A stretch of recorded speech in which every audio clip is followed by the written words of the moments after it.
जीवनाचं सार म्हणजे समाधान आहे, जीवनाचं सार म्हणजे सुख आहे, जीवनाचं सार म्हणजे शांती आहे, जीवनाचं सार म्हणजे आनंद आहे. या गोष्टी जर जीवनामध्ये नसतील त्या जीवनाला अर्थच नाही. आणि म्हणून माणसाने नेहमी संत संगतीमध्ये असावं. संत संगतीत जर राहिलं तर त्याच्या सगळ्या गोष्टी निवृत्त होऊन जातात, अनिष्ट गोष्टी जातात आणि इष्ट गोष्टी जीवनामध्ये प्राप्त होतात. तेव्हा महाराज म्हणतात माझ्या जीवनामध्ये हे मला प्राप्त झालं. हे म्हणजे काय? झाले समाधान आणखी पायी विसावले मन. माझं मन विश्रांतीला प्राप्त झालं. मन कधी शांत होत नाही, मन कधी निवलं जात नाही. मन फार चंचल आहे. एका क्षणामध्ये कुठं तर एका क्षणामध्ये एका क्षणामध्ये दिल्ली, एका क्षणामध्ये कलकत्ता, एका क्षणामध्ये मुंबई, एका क्षणामध्ये आळंदी. चांगला माणूस असेल तर असं चिंतन करेल. तर मन फार बेकार आहे, बेकारही आहे आणि तसं चांगल्या ठिकाणी आलं तर बरंही आहे. विठ्ठला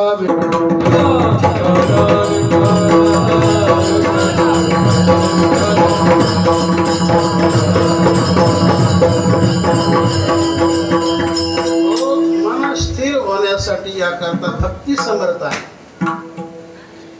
आणि संत सेवा समर्थ आहे.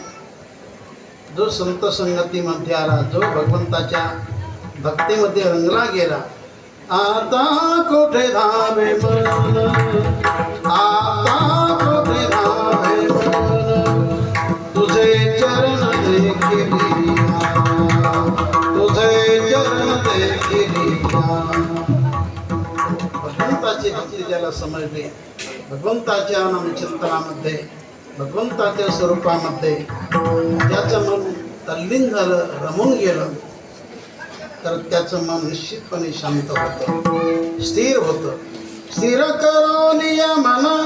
आणि एकतर ते चिंतन करताना माणसाने प्रयत्नपूर्वक, सहजासहजी घडत नसतं, प्रयत्न करावे.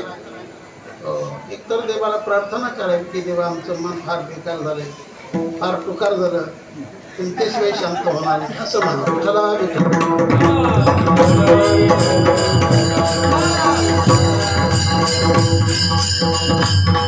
तुझ्या